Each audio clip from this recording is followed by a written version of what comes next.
and especially if it's under platform, so you have to be really careful if you're Anbil, because one little slip up under the platform, that's a forward, that's an upper into upper, and suddenly you're dead at 30. So when it comes to this matchup, how does, for example, Mewtwo Shadow Ball interact with PT? Shadow Ball is Mewtwo's best tool in most matchups. What? Yeah, and especially in this matchup, it's very good. PT tends to struggle against projectiles. Doesn't have much to do against it. They just kind of have to move around, and PT doesn't have good movement, really. Squirtle is the only one that can move kind of well around, but they're all kind of slow, both in the air and on the ground. Kinda. With no real movement options to get around it, it becomes tough. You have to slowly take stage, slowly try to get over the Shadow Balls, and that's kind of Anbil's job. He's going to take the corner, he's going to shoot his tiny Shadow Balls, and he's going to try to keep Tande out. And Tande's job is to try to get past it, try to get an opening. And once Tande gets in, I mean, it's no secret that Mewtwo's disadvantage is not that great. Yes, the recovery is good. It's going to be hard to edge guard Anbil, but when you get Anbil in juggles, it's going to be super hard for Anbil to actually get down to the stage without getting hit by that pesky little, or not little, that pesky large up air of Ivysaur. And of course, Ivysaur being the thing that we've been talking about. Does Charizard and Squirtle really come in at any point? Squirtle is really good in this matchup. Squirtle is probably the best in this matchup. Of course, you need Ivysaur as well to get the kills.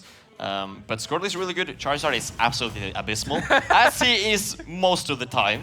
But you can get a backer. It'll kill at 60, you know. But we are heading into the game, second show match of today, Tande versus Anbil, showing off some of the new and fresh Finnish talent against Anbil, who has established himself as one of the top European players and one of the better Mewtwo's in the entire world. Yeah, definitely one of the better Mewtwo's in the entire world. And Tande, I don't know if Tande has matchup experience. This is one of the things that is so good about playing a character like Mewtwo. Nobody knows how to play against your character, but you know how to play against PT, so you're immediately off to an advantage. And what a start from Anbil. 38% on Tande. On his second stock, by the way, with only Anbil getting touched once, and it was in the very first interaction. Sticking to the Squirtle, trying to find a way to approach, but Anbil spacing really well, punishing most of the options that Tande is going for. And very similar to Samus, Shadow Balls can be converted out of with things like dash attack. Yes, you know, Shadow Ball is like so good at most things. And one of them is just like, you can convert it forward there, kill confirms from Shadow Ball, it just straight up kills. We're gonna get a little bit of an advantage state here. All right, ooh, going for the jump call out, but not quite getting it. You have to keep in mind that Mewtwo's double jump is super slow. So even if he got that read right and Anbil actually jumped, that wouldn't connect, because Mewtwo wouldn't be up there yet. He would just spend his time like slowly spinning his telekinetic jump. So you have to be really careful around that, and it's very punishable though. So if you know where to punish it, it's pretty good to go for. And is trying to bait something out of Anbil, but he's just sticking to the corner. It's the constant threat of Shadow Ball. You can imagine normal hitbox is like red and it's moving, you know, if you imagine the ultimate frame data. Well, it feels like when you're playing against Shadow Ball, it feels like it's just red all over the screen because you're like, what's gonna happen? And nice up there, closing out the stock, 2 stocks apiece, but still a good deficit right here. The problem against Shadow Ball is when you're approaching, you're at this range where you can't react to it. So it feels like, oh, well, I have to jump over him and land on him, but it's still gonna touch you because, you know, the Shadow Ball starts pretty high up. It's gonna cover a lot. And when you start jumping at him to avoid the Shadow Ball, cancel it, forward air, yes. You're untired and probably in a conversion as well. That's the guessing game you have to play, and that's why Mewtwo does pretty well in this matchup. I mean, PT is a very good character, but Mewtwo does actually pretty well. I'd say it's an even matchup. Anbil argues it's winning for Mewtwo. And other people argue it's winning for PT, but at the end of the day, Mewtwo has a lot of tools that are hard to deal with, and on ledge as well. PT infamously struggles a lot on ledge, and Mewtwo specifically is super good at ledge jumping, especially if we don't know how to deal with Shadow Ball. For people at home, Shadow Ball covers every option except for jump on reaction. So if you jump, you can react to when Mewtwo sends it out, and then you can jump through it. But that's something that you have to be aware of, and and Anbil can still like not throw it out. He can hold it forever if he wants. And then what do? You can't really react to things forever. You can't just hang there forever. I mean so it's a hard position to be in. You can hang there, but it does hit ledge as well. So if you're close enough, that's also a problem. True.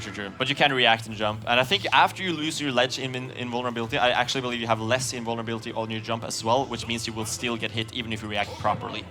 So make sure you don't get into the checkmate situation. There are options you can go for, of course, but it is very, very difficult to play around.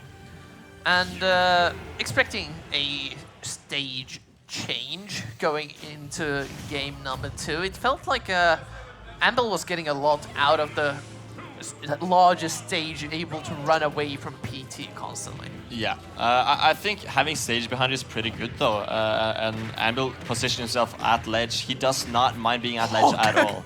Yes, Mewtwo damage output is crazy, and Mewtwo is one of the best edge guarders in the game. Anbil not ready for the flare blitz though. Ooh. Baits it out! Okay, I thought he had something. He did not. Good recovery though from Tande, still staying in this stock. As I said, it's been a long day. Up smash into up there. Okay. I don't know what to say. That's kind of crazy. It worked. Down smash will even out the stocks, and Anbil, after that Charizard jump scare, looking to establish the advantage again. But Tande exhibiting a lot more offensive pressure this time around in game 2. Oh yeah. And Tande, if he just gets one of these up airs, it could just be curtains for this stock of Anbil. He needs to get something going, and he can't be stuck in this platform for too long, because at one point, Tande will make the right call. He will make the right read and actually connect one of those up airs. All right, the 4 there, we get the edge guard position once again. He's choosing to stay on ledge, and that's going to cover that. You cannot just do that far up against Mewtwo. Nice roll read though from Tande. Still staying in this. Ooh, he's catching the lands. This is what we were talking about. Mewtwo struggles to land. He has no real landing options, at least none that are super good. So when you just got him in the juggle situations, you can just get a lot of stuff out of it and concluding in the stock eventually. Still 1-1 situation on the stock. Squirtle's out, but it doesn't matter if Mewtwo catches you. You are in the juggle, 57%. Anbil so consistent, even with the floaty jump, finds constant follow-ups. And here's the RPS once again. Ooh. At that distance, the options are a little bit different. Doing the neutral get up actually, and yeah, the startup of the withdraw. You can't really use that because it's so slow. Ooh, yeah. Caught him under down smash, bro. That down smash. Do you know about that down smash? Have you heard of this down smash? I've seen it before, but I don't know what it makes that good. It's large, it kills super early, it's safe on shield, it has basically no lag. So you can't punish, even if he misses, you can't punish it. It's literally unpunishable when he uses that ledge. And if he does it on ledge and you neutral get up and then you shield it, it's safe on shield. And then you try to grab him and he spot dodge and he does F-tilt. F-tilt also, by the way, kills at like 70% if you're Squirtle. So yeah, this is someone who's been scarred by Mewtwo for 2 years. That's who's talking right now. So as the Swedes would say, you would say Mewtwo is brutet. Brutet. I don't know what that means. But I definitely agree. That's a combo! If you get that up there. That is... I'll go with disgusting. Let's go with disgusting for this one. Yeah. And he's just forward airing all the razor leaves that Tande is trying to... He's trying to adapt his game plan, but yeah. Anbil seems to be ready for everything. Here's the thing, like I've tried everything in this matchup. Like like Anbil knows. And the razor leaf is, contrary to popular belief, not a very good move. I mean, people know that, but at the same time, it's got a lot of startup, it's got a long animation, it loses to most things, because it only does like 11% or something, which means that it loses to everything that does more than 2%. So it just gets broken by Shadow Ball, for example, unless it's like uncharged. Although, into the up air, nice! That was good. I'm very surprised I killed, actually. Even though it feels like Anbil is controlling most of the neutral and getting these insane conversions like on the first stock, Tande's still fighting back with that explosive power that Ivysaurs provide. Tande's definitely doing really, really well right now. All right. Ooh, jumping. Nice. He's adapted to the Shadow Ball. Does a lot better right now, but you can still, if you air dodge after, Shadow Ball doesn't have that much lag, so you can still kind of just jump and cover what he does next. If you jump, you're still in a bad position. That's what people don't realize about jumping. They often say that jumping is the best ledge option. Yes, but at the same time, you do put yourself in the air, and you do not want to be in the air. Nice conversion, drags him down all the way to the ground. Down smash from Tande. Expecting a roll in, perhaps, but... I don't know what he won out of that. 35% that shit ain't not killing, but maybe some damage. Just trying to cover as many options as he can. Trying to read what Tande's defensive options. Waterfall out of shield. Will send Anbil flying, but he's still fairly healthy and makes it back to the stage. All right, here we go. We got the Nair sending Tande off, or not, in the air rather. Doesn't get much out of it though, since the platform is luckily there to be Tande's friend right now. Ooh, That's gonna kill. no. You got the universe in your hand, and the black hole sucks him in and sends him, spits him right back out. Okay, now it's starting to get a little bit worrying for Finland. Yep, that's 2 down, 1 to go. It's the veteran. It's one of the brothers. You have taken the other brothers down. It's time for the Sein Aoki duo.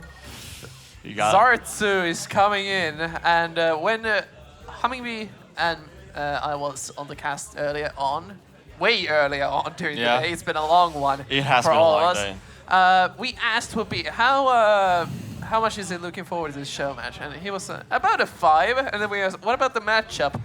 I'll go with a 3. Yeah.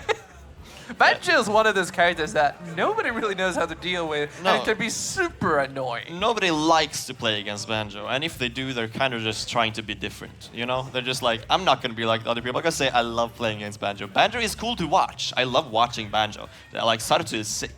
Playing against Sarutsu, not that fun. I mean, I'll be honest. What doesn't Banjo have? You have annoying projectiles, 2 of them in fact. You have a up B combo breaker that I don't remember exactly what. Is that frame 1?